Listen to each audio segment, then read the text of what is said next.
Year 5. Right, we're on to Chapter 11, Newton, where we meet a new bug. Where have you been? Uncle Max called down the stairs. I was beginning to worry. Darcus beckoned Virginia and Bertolt into the flat. Nowhere much, he replied, climbing up the stairs to the living room. Nowhere, eh? Uncle Max appeared in the doorway. That's often a very interesting place. He stopped, seeing Virginia and Bertolt. Oh, hello. I'm Darcus's uncle, Professor Maximilian Cuttle. He held out his hands. Pleased to meet you.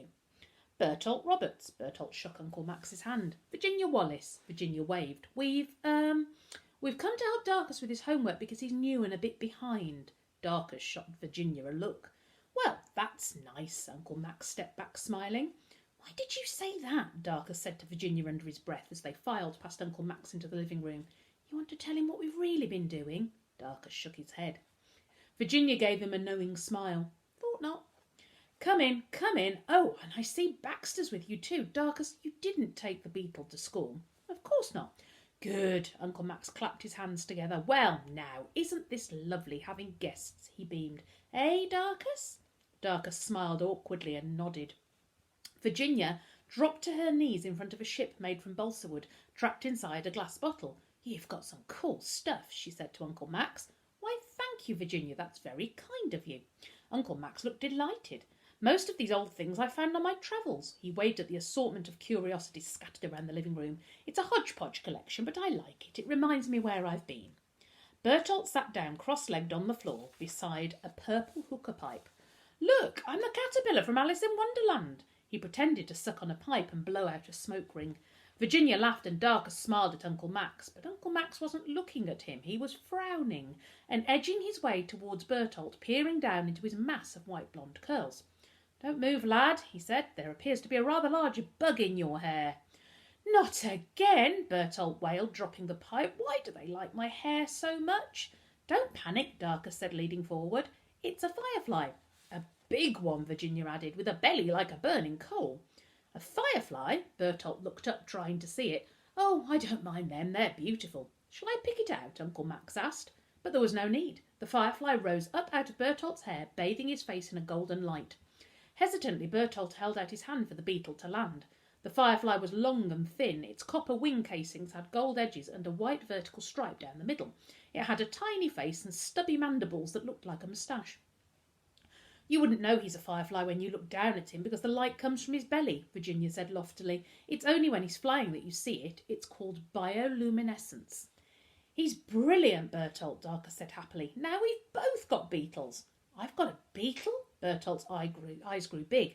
How can you tell? Look at him, Darcus said. See how his mouth is held open? He's trying to smile at you.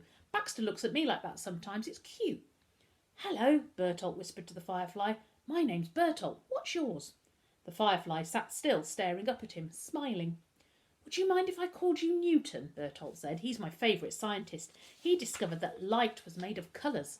The firefly skipped up in the air, flashing his belly. Does everyone around here have a pet beetle? Uncle Max asked, huffing. I don't, Virginia sulked. I wish I did. Why don't you get a puppy or a rabbit? They're not as cool, Virginia replied, as if Uncle Max had asked a dumb question. But he was staring at the firefly, and Darcus could see he was concerned. What's wrong, Uncle Max? Nothing. I just don't understand where all these beetles are coming from. Uncle Max scratched his head. They're bigger than normal beetles, and they seem, well, it's as if...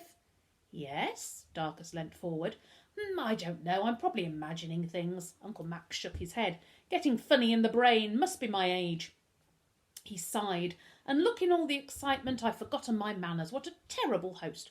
What can I get you to drink? Uncle Max looked from Virginia to Bertolt. Coffee? Mint tea? Does anybody fancy a licorice stick? A mint tea would be lovely, Professor Cuttle, Bertolt said politely. Thank you.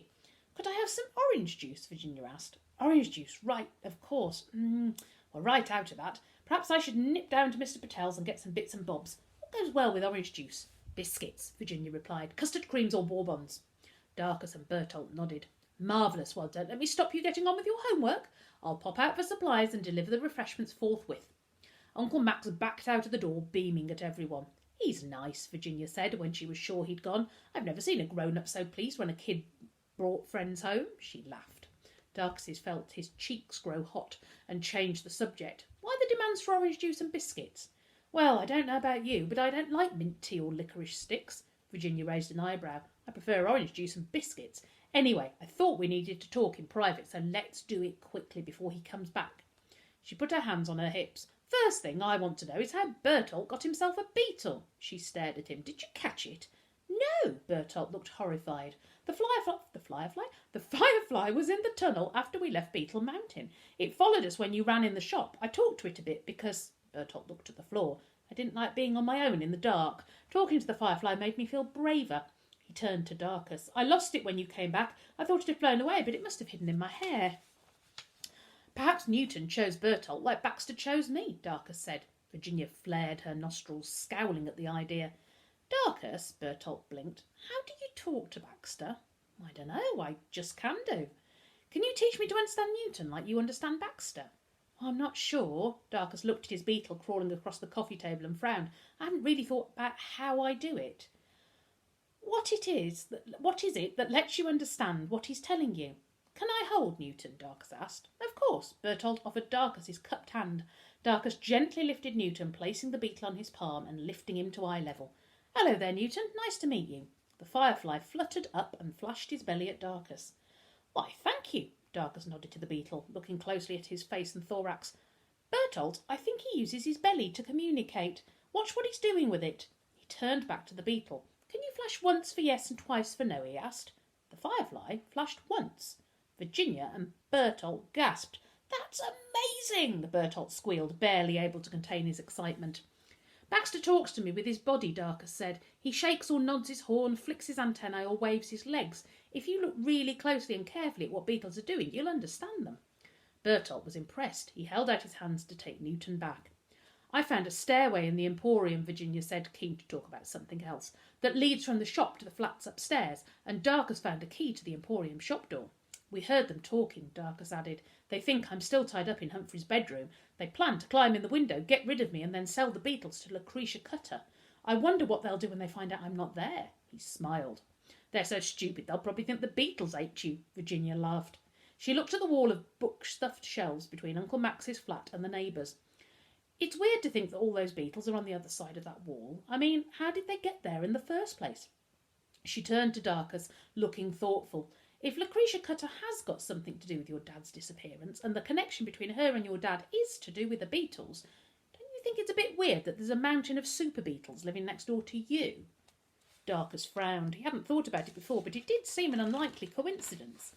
But I've only lived here for a couple of weeks, he pointed out. The beetles must have been living next door for ages. Look at the size of that mountain. Well, how long has your uncle lived here? Bertolt asked. Oh, years. Since before I was born. Could the beetles have anything to do with him? Bertolt asked. I don't know, Darkus shrugged. He does behave strangely when he's around Baxter. We should ask him, Virginia said. How do we do that without telling him we broke in next door? Darkus asked. I don't know, but you should definitely ask him more about Lucretia Cutter. If your uncle thinks she has something to do with your dad's kidnapping, that means they must know each other. He dodges my questions about her. I think there's something important he's not telling me. Like in the museum, he told Margaret not to tell me they were going to give Dad's job to someone else. He thinks if he tells me the truth, I won't be able to handle it. That's stupid, Virginia scoffed. It's much worse not knowing. Tell me about it, Darkus sighed. Then let's try again, all of us together. We'll do it when your uncle brings us the orange juice. As if on cue, they heard Uncle Max's key in the door downstairs. 5 minutes later, he entered carrying a tray of orange juice, biscuits and a mint tea for Bertolt. He laid it on the coffee table. Thank you, Professor Cuttle, Virginia said, picking up a glass of juice and flashing him an innocent smile. Darkus was just telling us about his dad disappearing and how he and you were going to solve the mystery. It sounds ever so exciting. Well, I wouldn't say. Bertolt and I would like to help, wouldn't we, Bertolt? Oh, yes, Bertolt nodded enthusiastically as he reached for a biscuit. That's very kind of you, but we heard all about the visit to the museum, Virginia said, talking over Uncle Max, and about Darkus finding the reading glasses and how the lady on sticks turned up, and it turns out Bertolt knows all about it, don't you, Bertolt? Lucretia Cutter, Bertolt nodded again. She's in all the magazines. They call her the mad scientist of fashion. Do they now? Uncle Max looked like there was a bad smell in the room. Well, I suppose if the cap fits. But we were wondering, how did you know who she was? Virginia asked. Beg your pardon? I don't mean to be rude or nothing, Professor Cuttle, sir, but I wouldn't think you were the kind of man who'd have an eye on the catwalks and fashion magazines. Virginia, Bertolt scolded. So I was wondering, Virginia continued, when you saw Lucretia Cutter in the museum, how did you recognise her? Uncle Max's mouth fell open. He closed it. Yes, Darcus leant in. How? Do you know her? Virginia persisted, taking a bite of biscuit as she waited for him to answer. Uncle Max looked at the three children and with a great sigh sat down on the couch. Well, actually, yes, I did know her once. Was that before she was famous? Virginia shot Darcus a triumphant sideways look. Yes, it was. Uncle Max pulled at his earlobe and looked into the distance. How did you meet her? Darcus asked. Through Barty, Uncle Max admitted. He introduced us at a party. But how does Dad know Lucretia Cutter? Darcus asked. They met at university. Dad went to university with Lucretia Cutter? In a way, Uncle Max shook his head. It was a long time ago, Darcus. Your father hasn't spoken to that woman for over 15 years. Then why did she turn up at the museum? Darcus asked. And why is her name above the room that Dad disappeared from? Darcus, if I knew the answer to those questions, I would have told you already.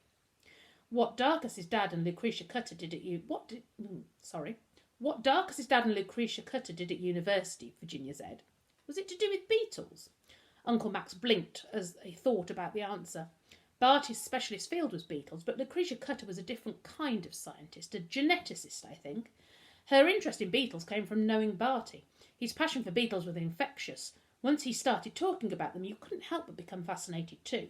What about you? Virginia asked, leaning forward and taking another biscuit. Did you ever have anything to do with beetles? No, Uncle Max shook his head.